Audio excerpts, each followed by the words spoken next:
स्वात्मा रामं निजानन्दं शोकमोहविवर्जितं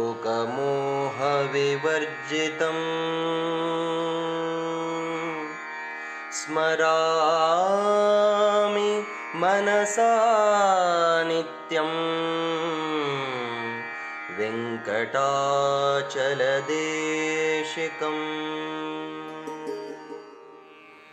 ಸಖರಾಯಪಟ್ಟಣದ ಗುರುನಾಥರು ಮಾತೃ ಹೃದಯೆಯಾಗಿ, ಪ್ರೇಮದ ಖನಿಯಾಗಿ, ಅರಿವಿಗೆ ಅರಿವಾಗಿ, ಜ್ಞಾನದ ದೀವಿಗೆಯಾಗಿ, ಮಹಾಸಂತನಾಗಿ, ಶಿಷ್ಯ ಪರಿಪಾಲಕನಾಗಿ, ಭಕ್ತರಿಂದ ವಂದ್ಯನಾಗಿ, ತೇಜೋರಾಶಿಯಾಗಿ, ಸಚ್ಚಾರಿತ್ರ್ಯನಾಗಿ, ಸುಗುಣ ಸಂಪನ್ನನಾಗಿ, ದಯಾಶೀಲನಾಗಿ, ದಾರಿದ್ರ್ಯನಾಶಕನಾಗಿ, ಶೀಲವಂತನಾಗಿ, ಕಾರುಣ್ಯ ಸಿಂಧುವಾಗಿ, ಜಗದೋದ್ಧಾರಕನಾಗಿ, ಭಕ್ತ ಹೃದಯ ನಿವಾಸಿಯಾಗಿ, ಸಾಧಕರಿಗೆ ಪ್ರೇರಕನಾಗಿ, ಸದಾ ಹಸನ್ಮುಖಿಯಾಗಿ, ವಿಶ್ವವ್ಯಾಪಕನಾಗಿ, ಕರ್ಮ ಭಂಜಕನಾಗಿ, ಅತೀ ವಿರಕ್ತನಾಗಿ, ಕೊಡುಗೈ ದಾನಿಯಾಗಿ, ಜಗವ ಬೆಳಗಲು ಬಂದ ಸರಳ ಜೀವನದ ಮಹಾನ್ ಸಂತ ಎಂಬಂಥ ಜೀವನ ನಡೆಸಿದವರು.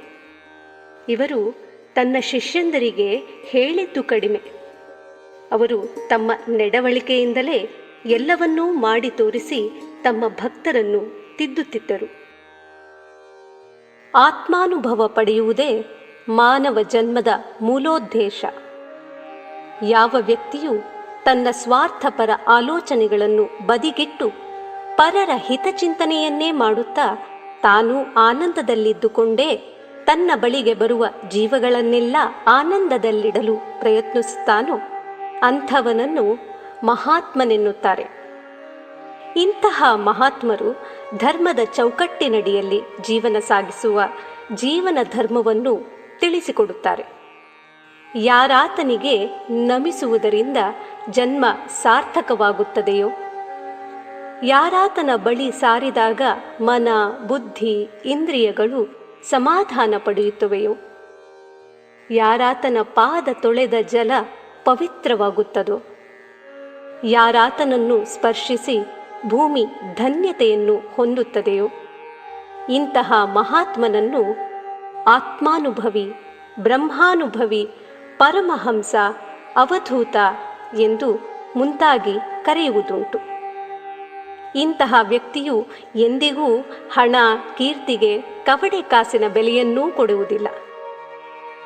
ಅವಧೂತ ಎಂಬುದು ಬಿರುದು ಅಥವಾ ಪ್ರಶಸ್ತಿಯಲ್ಲ. ಇಂತಹ ಆಧ್ಯಾತ್ಮದ ಪರಮೋಚ್ಚ ಸ್ಥಿತಿಯನ್ನು ತಲುಪಿದ ವ್ಯಕ್ತಿಯು ತಾನೆಂದೂ ಅವಧೂತ ಎಂದು ಹೇಳುವುದೇ ಇಲ್ಲ, ಅಥವಾ ಬೇರೆಯವರಿಂದಲೂ ನಿರೀಕ್ಷಿಸುವುದಿಲ್ಲ. ಅವಧೂತನ ಸ್ಥಿತಿ ಆನೆ ನಡೆದದ್ದೇ ದಾರಿ ಎನ್ನುವಂತಿರುತ್ತದೆ. ಇಂತಹವರ ಜೀವನ ಪರಹಿತಕ್ಕೋಸ್ಕರ, ಲೋಕದ ಹಿತಕ್ಕೋಸ್ಕರವೇ ಆಗಿರುವ ಕಾರಣ ಅನುಭಾವಿಗಳು ನದಿಯ ನೀರು ನದಿಗಲ್ಲ, ವೃಕ್ಷದ ಫಲ ವೃಕ್ಷಕ್ಕಲ್ಲ, ಹಾಗೆಯೇ ಸಾಧುವಿನ ಜೀವನ ಸಾಧುವಿಗಲ್ಲ, ಅದು ಲೋಕದ ಹಿತಕ್ಕೆ ಎಂದಿರುತ್ತಾರೆ. ಅವಧೂತ ಎಂಬುದರ ಅರ್ಥ ಅ ಎಂದರೆ ಅಕ್ಷರತ್ವಾತ್, ಕ್ಷರವಿಲ್ಲದ್ದು ಅಥವಾ ನಾಶವಿಲ್ಲದ್ದು. ವ ಎಂದರೆ ವರೆಣ್ಯತ್ವಾತ್, ಅತ್ಯಂತ ದೊಡ್ಡ ವಸ್ತು ಅಥವಾ ಬ್ರಹ್ಮವಸ್ತು. ಧೂ ಎಂದರೆ ಧೂತ ಸಂಸಾರ ಬಂಧನಾತ್, ಹುಟ್ಟು ಸಾವೆಂಬ ಬಂಧನವನ್ನು ಕಾಲಿನಿಂದ ದೂರ ಒದ್ದಿರುವ ಸ್ಥಿತಿ. ತ ಎಂದರೆ ತತ್ವಮಸ್ಯಾದಿ ವಾಕ್ಯ ಲಕ್ಷ್ಯತ್ವಾತ್, ಮಹಾವಾಕ್ಯಗಳಾದ ತತ್ವಮಸಿ, ಅಹಂ ಬ್ರಹ್ಮಾಸ್ಮಿ ಮೊದಲಾದ ವಾಕ್ಯಗಳ ಅರ್ಥವೇನಿದೆಯೋ ಅದೇ ತಾನಾಗಿರುವ ಸ್ಥಿತಿ. ಇಂತಹ ವ್ಯಕ್ತಿಯನ್ನು ಸದ್ಗುರುವಾಗಿ ಪಡೆದವರ ಜೀವನ ಧನ್ಯ, ಕಂಡವರ ನಯನ ಧನ್ಯ. ಇಂತಹ ಮಹೋನ್ನತ ಸ್ಥಿತಿಯನ್ನು ತಲುಪಿ ಲೋಕೋದ್ಧಾರ ಮಾಡಿದಂತಹ ಅನೇಕ ಸತ್ಪುರುಷರಲ್ಲಿ ಸಖರಾಯಪಟ್ಟಣದ ಶ್ರೀ ಶ್ರೀ ಶ್ರೀ ವೆಂಕಟಾಚಲಯ್ಯನವರೂ ಒಬ್ಬರು. ಇವರನ್ನು ಕಂಡ ಶಿಷ್ಯರೆಲ್ಲ ನಾವೆಲ್ಲ ದೇವರನ್ನು ಕಂಡಿದ್ದೇವೆ, ನಾವು ದೇವರೊಂದಿಗೇ ಇದ್ದೇವೆ ಎಂದು ಮುಂತಾಗಿ ನುಡಿಯುವುದು ಸರ್ವೇ ಸಾಮಾನ್ಯ ಸಂಗತಿ. ಶ್ರೀ ವೆಂಕಟಾಚಲಯ್ಯನವರ ಪೂರ್ವಜರು ಚಿಕ್ಕಮಗಳೂರು ಜಿಲ್ಲೆಯ ಕಡೂರು ತರೀಕೆರೆ ಸಮೀಪದ ಊರಾದ ಕುಡ್ಲೂರಿನವರು. ಸುಮಾರು 4 ತಲೆಮಾರಿನ ಹಿಂದೆ ಅಲ್ಲಿಂದ ಯಾವುದೋ ಕಾರಣಕ್ಕೆ ವಲಸೆ ಹೊರಟ ಅವರ ಮನೆತನದವರು ತರೀಕೆರೆ, ಬೀರೂರು, ಸಖರಾಯಪಟ್ಟಣದಲ್ಲಿ ನೆಲೆಯೂರಿದರು. ಇವರೆಲ್ಲ ತಿರುಪತಿ ವೆಂಕಟರಮಣನ ಭಕ್ತರಾದ ಕಾರಣ ಇವರ ವಂಶದವರ ನಾಮಧೇಯವು ಸಾಧಾರಣವಾಗಿ ವೆಂಕಟರಮಣ ಸ್ವಾಮಿಗೆ ಸಂಬಂಧಪಟ್ಟದ್ದಾಗಿರುವುದು ಕಂಡುಬರುತ್ತದೆ. ಶ್ರೀ ವೆಂಕಟಾಚಲಯ್ಯನವರ ತಂದೆಯವರ ಹೆಸರು ಶ್ರೀ ಶ್ರೀನಿವಾಸಯ್ಯ ಎಂದು. ಇವರು ಮನೆತನದ ವೃತ್ತಿಯಾಗಿದ್ದ ವ್ಯವಸಾಯದ ಜೊತೆಗೆ ಉಪಾಧ್ಯಾಯ ವೃತ್ತಿಯನ್ನು ನಡೆಸುತ್ತಾ ಸಂತೃಪ್ತ ಜೀವನ ಸಾಗಿಸುತ್ತಿದ್ದರು. ಇವರು ಕರಾರುವಕ್ಕಾಗಿ ಜ್ಯೋತಿಷ್ಯವನ್ನು ನುಡಿಯುತ್ತಿದ್ದ ಕಾರಣ ಇವರನ್ನು ಊರಿನವರೆಲ್ಲ ಬ್ರಹ್ಮ ಎಂದೇ ಕರೆಯುತ್ತಿದ್ದರು. ಇವರ ನಡೆನುಡಿ ಕಾರ್ಯದಕ್ಷತೆಗೆ ತಲೆದೂಗದವರೇ ಇರಲಿಲ್ಲ. ಎಲ್ಲಿ ಯಾರಿಗೆ ಏನೇ ಕಷ್ಟ ಬಂದೊದಗಿದರೂ ಅಲ್ಲಿ ಇವರು ಅವರ ನೆರವಿಗೆ ಧಾವಿಸುತ್ತಿದ್ದರು. ಊರಿನ ಗಣ್ಯರಲ್ಲಿ ಒಬ್ಬರಾದ ಇವರನ್ನು ಕಂಡರೆ ಆಬಾಲ ವೃದ್ಧರಿಗೂ ಪ್ರೀತಿ, ವಿಶ್ವಾಸ.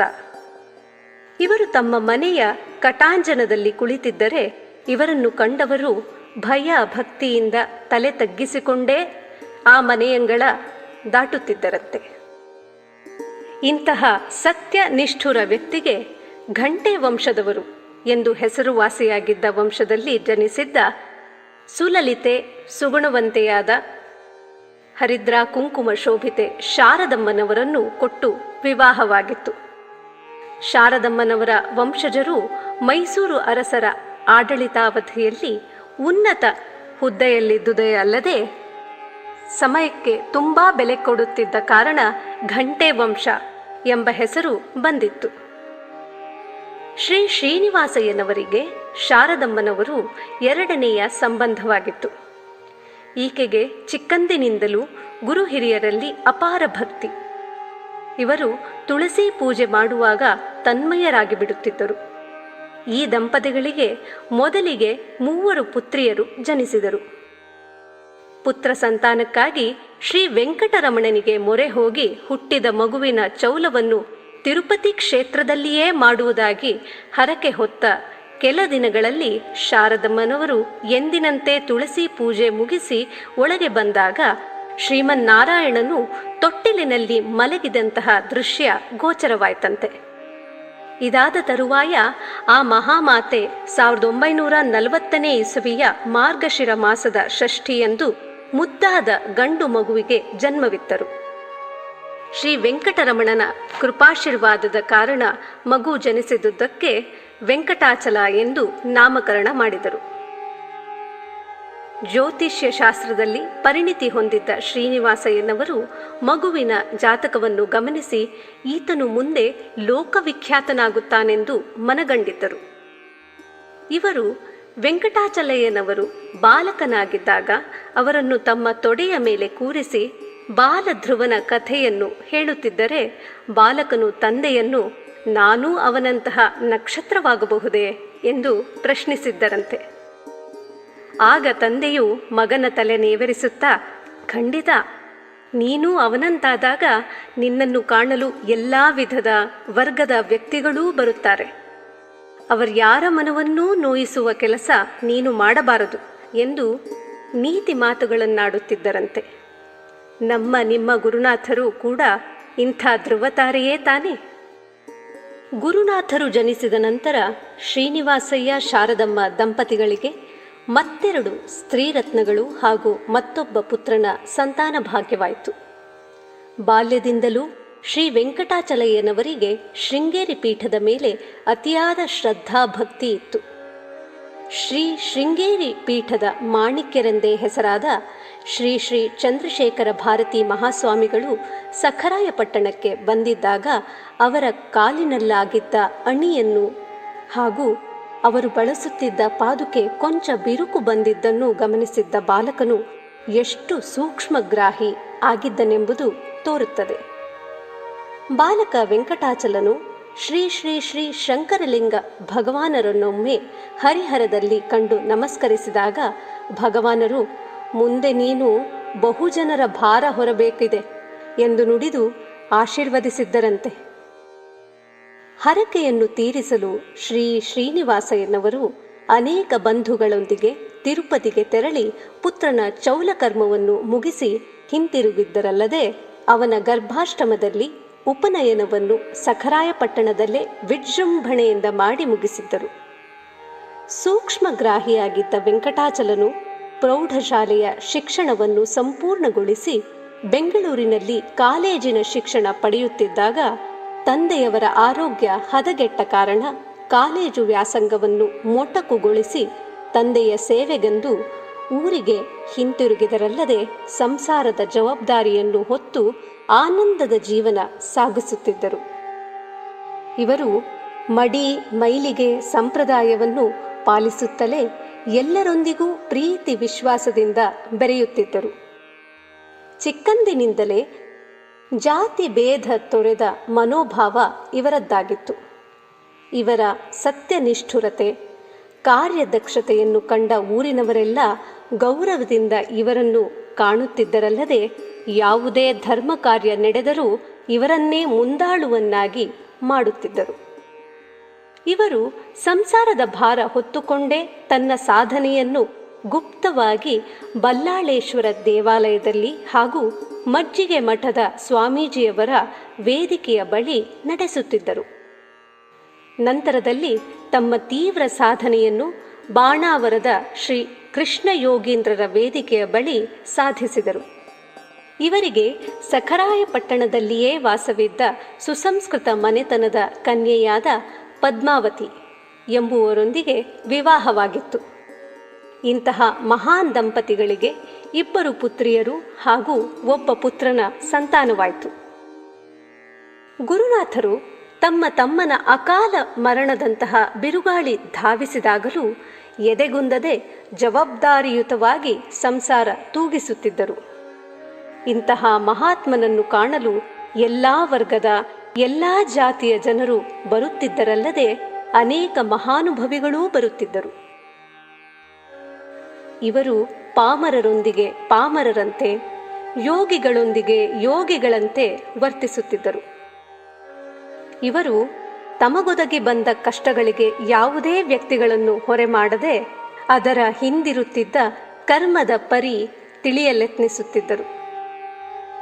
ಇವರೇ ಹೇಳುತ್ತಿದ್ದಂತೆ, ನಾನು ಕಂಡ ಪ್ರತಿಯೊಬ್ಬ ವ್ಯಕ್ತಿಯಿಂದ ಪ್ರತಿಯೊಂದು ಘಟನೆಯಿಂದ ಹೊಸ ತತ್ವವನ್ನು ತಿಳಿಯುತ್ತಾ ಜಗತ್ತನ್ನೇ ಗುರುವಾಗಿ ಭಾವಿಸಿ ಜಗದ್ಗುರು ಎಂದರೆ ಅದೊಂದು ವ್ಯಕ್ತಿಯಲ್ಲ ಎಂದು ತಿಳಿದು ಸರಳವಾದ ಜೀವನ, ವಿರಕ್ತತೆ, ಶ್ರದ್ಧೆ, ತೃಪ್ತಿ ಅನುಸರಿಸುತ್ತಾ ಇನ್ನೊಬ್ಬರ ಮನ ನೋಯದಂತೆ ನಡೆಯುತ್ತಾ ಪರರ ಆನಂದ ನೆಮ್ಮದಿಯನ್ನು ಕೆಡಿಸದಂತೆ ನಡೆಯುತ್ತಾ ಮಾನಾಪಮಾನಗಳಿಗೆ ಬೆಲೆ ಕೊಡದೆ ಎಲ್ಲರೂ ಆ ಭಗವಂತನೆಂದು ಭಾವಿಸಿ ವಿಗ್ರಹಾರಾಧನೆಯನ್ನು ಮಾಡುವುದನ್ನು ನಿಲ್ಲಿಸಿ ಚೈತನ್ಯಾರಾಧನೆಯನ್ನು ಮಾಡುತ್ತಾ ನೊಂದ ಜೀವಿಗಳನ್ನು, ಹಸಿದವರನ್ನು ಸಂತಸಪಡಿಸುವುದರ ಕಡೆ ಗಮನವಿತ್ತು ಜೀವಿಗಳನ್ನು ಸಂತಸಪಡಿಸಲು ಆಶ್ರಮ ಕಟ್ಟಬೇಕಿಲ್ಲ, ಅವರ ಸುಖ ದುಃಖವನ್ನು ಅರಿಯುವಂತಹ ಮನವಿರಬೇಕು ಅಷ್ಟೇ ಕಣಯ್ಯ ಎನ್ನುತ್ತಿದ್ದರು.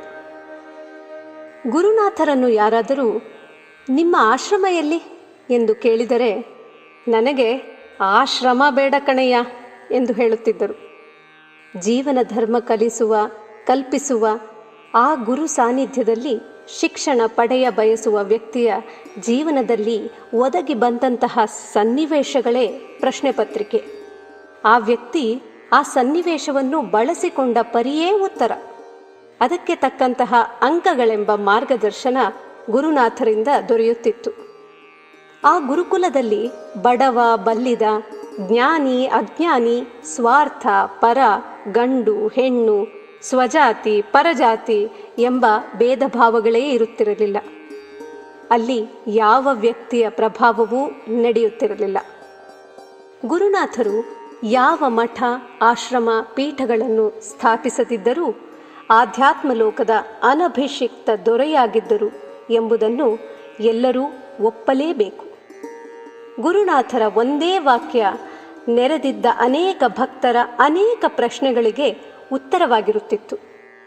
ಗುರುನಾಥರ ಸನ್ನಿಧಿ ಎಂಬುದು ತೆರೆದ ವಿಶ್ವವಿದ್ಯಾಲಯ. ಅಲ್ಲಿ ಯಾವ ಮುಚ್ಚುಮರೆಯೂ ಇರುತ್ತಿರಲಿಲ್ಲ. ಅಲ್ಲಿ ನಡೆಯುತ್ತಿದ್ದುದೆಲ್ಲ ಸಾರ್ವಜನಿಕವೇ ಆಗಿರುತ್ತಿತ್ತು. ಒಟ್ಟಿನಲ್ಲಿ ಅದೊಂದು ಜೀವನ ಧರ್ಮ ಕಲಿಸುವ ವಿಶಿಷ್ಟ ವಿಶ್ವವಿದ್ಯಾಲಯವಾಗಿತ್ತು. ಗುರುನಾಥರ ಸಾನ್ನಿಧ್ಯದಲ್ಲಿ ನಡೆಯುತ್ತಿದ್ದಂತಹ ಪ್ರತಿಯೊಂದು ಘಟನೆಗಳು, ಸನ್ನಿವೇಶಗಳು ಜೀವನ ರೂಢಿಸಿಕೊಳ್ಳ ಬಯಸುವವನಿಗೆ ಮಾರ್ಗದರ್ಶನ ಮಾಡುತ್ತಿದ್ದವು. ವ್ಯಕ್ತಿಯ ಮನೋಬಲಕ್ಕೆ ತಕ್ಕಂತೆ ಆತ ಪಾಠ ಕಲಿಯಬಹುದಿತ್ತು. ಗುರುನಾಥರ ಉಸಿರಾಟದ ಬಲದಿಂದಲೇ ಪಾಮರನು ಜ್ಞಾನಿಯಾಗಬಹುದಾಗಿತ್ತು. ಇವರು ಸಾಹುಕಾರ ಎಂದರೆ ಅವನಿಗೆ ಹೆಚ್ಚಿನ ಹಣವಿದೆ ಎಂದಲ್ಲ ಸರ್.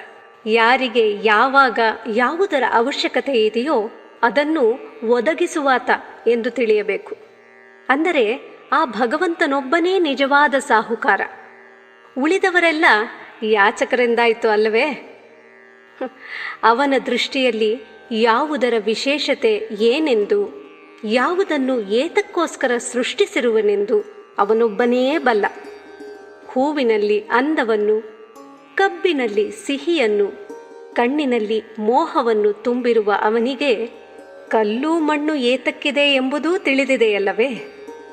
ತಿಳಿಯದ ನಾವು ಅವನ ದೋಷ ಹುಡುಕಲು ಹೋಗಿ ಜೀವನ ವ್ಯರ್ಥ ಮಾಡಿಕೊಳ್ಳುತ್ತೇವೆ ಅಷ್ಟೆ. ಅದನ್ನು ಬಿಟ್ಟು, ಅವನಿದ್ದುದನ್ನು ಬಿಟ್ಟು ಬೇರೇನು ಅಪೇಕ್ಷಿಸದೆ, ಅವನು ನೀಡಲಿಲ್ಲವೆಂದು ಅವನನ್ನು ಆಕ್ಷೇಪಿಸದೆ ಜೀವನ ನಡೆಸಲು ಕಲಿತಾಗ ಜೀವನ ಹಗುರಾಗಿ ಸುಲಭವಾಗಿ ಗುರಿ ಮುಟ್ಟಬಹುದು. Less luggage makes the journey more comfortable ಎನ್ನುವಂತೆ ವಿಷಯಾಸಕ್ತಿಗೆ ಗುರಿಯಾಗದ ಮನಸ್ಸು ಬಹುಬೇಗ ಸ್ಥಿಮಿತಕ್ಕೆ ಬರುತ್ತದೆ ಎನ್ನುತ್ತಿದ್ದರು.